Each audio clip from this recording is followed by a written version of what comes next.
Hello everyone. इस video में मैं बात करूंगी इंडेमनिटी बॉन्ड के बारे में जो आपको बनवाना होता है आपके बैंक पीओ के डॉक्यूमेंट वेरिफिकेशन के लिए। आई थिंक बैंक क्लर्क में भी बनता है बॉन्ड, उसकी अमाउंट कम होती है, तो उसके बारे में मुझे ज़्यादा आइडिया नहीं है कितनी क्या अमाउंट होती है। पर पीओ में तो आपको चाहिए होता है, आपको बॉन्ड बनवाना ही होता है। अमाउंट डिफ़र करती है बैंक टू बैंक। मैं अपने केस के बारे में बात करूँगी आरआरबी पीओ के लिए राजस्थान से, तो जिसमें मुझे 2 लाख का बॉन्ड बनवाना था डीवी के लिए। तो चलो उसके बारे में बात कर लेते हैं एक बार। तो सबसे पहले तो बात यही है कि ये बॉन्ड है क्या और क्यों हमें बनवाना होता है। तो देखो, बैंक पीओ में ना 2 साल का प्रोबेशन पीरियड होता है, और अभी बैंक को भी थोड़ी सिक्योरिटी चाहिए ना कि आप 2 साल से पहले नहीं छोड़ के जाओगे। तो बस उसी की सिक्योरिटी होती है कि अगर आप 2 साल से पहले जॉब छोड़ते हो बैंक पीओ की, तो आपको ये बॉन्ड की अमाउंट पे करके ही आप जा सकते हो, ताकि एकदम से आपके मन में अगर आप जॉब ना छोड़ दो, थोड़ा सा एक बैरियर क्रिएट करने के लिए बॉन्ड की अमाउंट आपको पे करके ही जाना होता है। और आरआरबी पीओ में राजस्थान से ये अमाउंट 2 लाख रुपए की है। एंड तो क्या इसका मतलब ये है कि आपको अभी ये अमाउंट पे करनी है? तो ऐसा नहीं है, आपको ज्वाइनिंग के टाइम पे कुछ भी पे नहीं करना है, ठीक है? अभी पे नहीं करना होता, लेकिन अगर आप 2 साल से पहले अपनी जॉब छोड़ते हो तब आपको पे करनी पड़ेगी ये अमाउंट, ठीक है? तो इसलिए वो थोड़ा एक अपने लिए एक सिक्योरिटी क्रिएट करना चाहते हैं आपकी तरफ से। तो इसलिए अभी आपसे बॉन्ड बनवाया जाता है, ताकि वो एक कागजात अपने पास रख सके कि कल आप जॉब छोड़ो तो वो हकदार हो आपसे ये अमाउंट लेने के। तो इसलिए आपके साइन वाइन करवाए जाते हैं पहले से ही इस पर। तो थोड़ा और डिटेल में बात कर लेते हुए कि कैसे क्या बनता है और एग्जैक्टली कैसे आप कहाँ से बनवा सकते हो इस चीज़ को। तो देखो, ये प्रोसेस स्टार्ट कहाँ से होता है। जब आपको गाइज मेल आता है ना डीवी के लिए, उसी में सारे फॉर्मेट वगैरह आते हैं सारे डॉक्यूमेंट्स के। उसमें ही लिखा होता है कि आपने पहली बात तो कितने हज़ार के या कितने रुपए के स्टैम्प के ऊपर ये सब लिखवा के लाना होता है, ये बॉन्ड बनवाना होता है।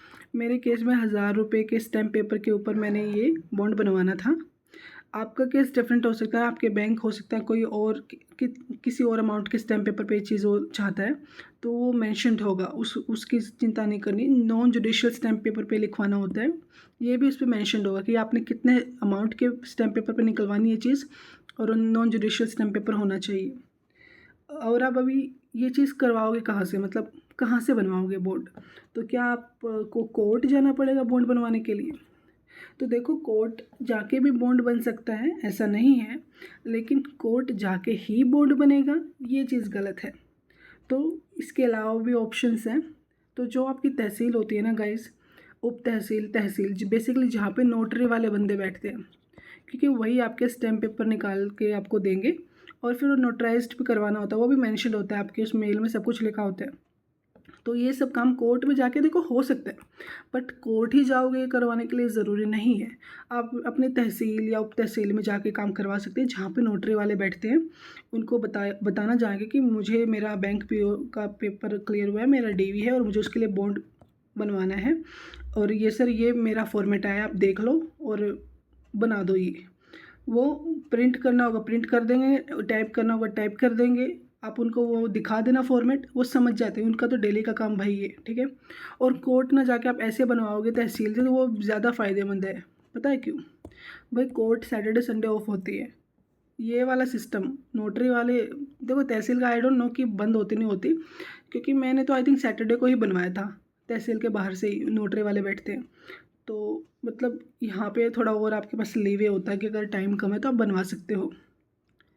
तो थोड़ा और डिटेल में बात करती हूँ मैं इसके बारे में। तो बेसिकली आपके पास फॉर्मेट आएगा, आपने वो तहसील में लेके जाना है। नो तहसील, तहसील यार, मतलब जो नोटरी वाले बैठते हैं ना तहसील के बाहर, उप तहसील, जो भी आपका नज़दीकी चीज़ हो, बॉन्ड का फॉर्मेट उनको दिखा देना, वो समझ जाएंगे, वो आपको निकाल के दे देंगे। इसमें एक चीज़ और होती है, श्योरिटी। बैंक को चाहिए भाई श्योरिटी। व्हाट इफ़ आप कल को जॉब भी छोड़ दो और ये अमाउंट भी पे ना करो, तो बैंक क्या करेगा? तो एक बंदा आपका, कोई बंदा आपका श्योरिटी बनेगा इसी बॉन्ड में, उसी के साइन भी होंगे उस बंदे के, उसके फ़ोटो भी लगेंगे, उसके आईडी की फ़ोटोकॉपी भी लगती है। वो बंदा कौन हो सकता है? उसको पहली बात तो उसी को श्योरिटी बोलते हैं, जो आपकी श्योरिटी लेगा कि कल को अगर आप ये अमाउंट पे करने को मना कर दो तो भाई इस बंदे को पे करनी पड़ेगी फिर। और श्योरिटी ज़्यादा घबराने की बात नहीं है, आपके पेरेंट्स आपकी श्योरिटी ले सकते हैं, आपके फादर या मदर, आप उनको श्योरिटी बना सकते हो, भले ही वो फार्मर है तब भी बना सकते हो, ठीक है। और इसमें कोई चीज़ रह गई हो तो हाँ, एक चीज़ और, अगर आपको किसी चीज़ में इसमें दिक्कत आ रही है, क्योंकि देखो ये बात भी है ना कि हर एक बैंक का, हर एक स्टेट का सेम प्रोसेस नहीं हो सकता, सेम फॉर्मेट नहीं हो सकता बॉन्ड का, थोड़ा डिफरेंट हो सकता है ना। तो आपका जो मेल आता है ना, ये तो हर ही जगह होता है, जब आपको मेल आता है ना, वो बैंक का कॉन्टैक्ट नंबर उसमें लिखा होता है, HR का। भाई कॉल कर लेना उनको, उठा लेते हैं फ़ोन वो। जो भी डाउट आए, सबसे बेस्ट आपका जो एक सोर्स होगा वो यही बैंक ही होगा। उनसे ही पूछो ना कि मैं कैसे बनवाऊँ, कहाँ से बनवाऊँ, मुझे ये चीज़ समझ नहीं आ रही, मैं मतलब कुछ और चीज़ एक्स्ट्रा उसमें लिखी गई है, तो आप पूछ लो कि सर इसका क्या मतलब है, ठीक है। वो आपको बता देंगे, सब कुछ बता देंगे, आपको सारे डाउट आपके क्लियर कर देंगे। तो आई होप इसमें सारी ही चीज़ों के बारे में मैंने बात कर ली। हाँ, एक चीज़ और थोड़ी सी रह गई है, पूरा बॉन्ड खुद से पहले ही फिल मत कर लेना।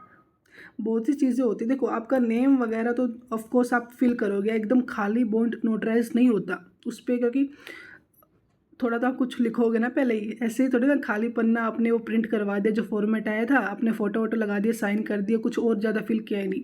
अमाउंट वगैरह फिल करनी होती है पहले से ही, नोटराइज्ड होने से पहले ही। नाम वगैरह, एड्रेस वगैरह आपने डालना होता है, अपनी श्योरिटी की ID, अपनी श्योरिटी का नाम, उनका एड्रेस, वो सब डालना होता है।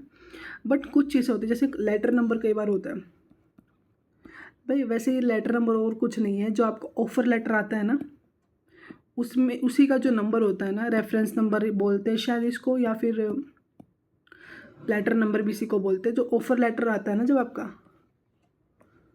उसके यहाँ पे एक जो उसका रेफरेंस नंबर, उसका लेटर नंबर होता है ना, उसी को लेटर नंबर बोलते हैं, वो फिल करना होता है। बॉन्ड कहाँ पे बना है वो प्लेस मेंशन करना होता है। तो जो बेसिक डिटेल है वो आप खुद से मेंशन कर लेना बॉन्ड बनवाते वक्त। अगर कोई ऐसी डिटेल है जो आपको नहीं पता क्या फिल करनी है, उसको छोड़ देना खाली। अगर बैंक से भी कांटेक्ट नहीं हुआ तो उसको छोड़ देना, जब आपका DV हो उनके सामने बैठ के फिल कर लेना। जैसे डेट वगैरह, मतलब थोड़ा कुछ चीज़ें अगर नहीं समझ आ रही है तो पहले तो आई विल सजेस्ट, पहले उनसे कांटेक्ट करना, उनसे पूछना कि यहाँ पे क्या फ़िल करूँ। और अगर नहीं कांटेक्ट हो पाए तो कुछ चीज़ें खाली छोड़ लो, कोई दिक्कत नहीं है, वो उधर DV के टाइम पे आपको फिल करवा देंगे। तो आई थिंक सारी चीज़ें मैंने बता दी हैं इस डॉक्यूमेंट के बारे में। हाँ, और इसमें ज़्यादा समय नहीं लगता, 1-2 घंटे का भी काम नहीं अगर आप ढंग से करवाओ तो, ठीक है। तो ये घबराने की ज़रूरत नहीं होती कि भाई क्या पता नहीं कहाँ से बॉन्ड बनेगा, कैसे बनेगा। अगर कुछ नहीं, तहसील जाओ, वहाँ पे उनको बोलो बॉन्ड बनवाना है, नौकरी लगी है और ये फॉर्मेट आया है सर, और निकाल दो इसको, बना देंगे वो। 5 मिनट का काम है उनका बिल्कुल। फिर आपके वो साइन वाइन लगेंगे। हाँ, कुछ चीज़ें आपने अपना फ़ोटो वोटो लेके जानी है, अपने श्योरिटी की ID की फ़ोटोकॉपी ले जाना, वो तो लगती है, ठीक है। इससे ज़्यादा कुछ नहीं लगता जहाँ तक मुझे पता है, मेरे केस में नहीं लगा था, सिर्फ मेरे फादर की आधार कार्ड की फ़ोटोकॉपी लगी थी, हम दोनों के फ़ोटो लगे थे, उस पर साइन वाइन हुए थे। अच्छा हाँ यार, एक इतनी इम्पोर्टेंट चीज़ मैं कैसे भूल गई,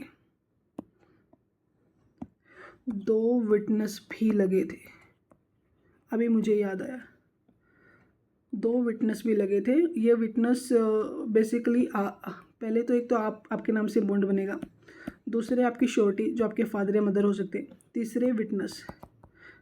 जो मेरा बॉन्ड का फॉर्मेट था उसमें 2 विटनेस भी चाहिए थे, बेसिकली उनके साइन करवाने थे मुझे। तो देखो अगर आपके वो साथ जाके करवा सके, बॉन्ड बनने से पहले वो 2 बंदे आपके लिए साइन कर सके, अपना नाम वगैरह डाल के, एड्रेस डाल के, तो बहुत अच्छा।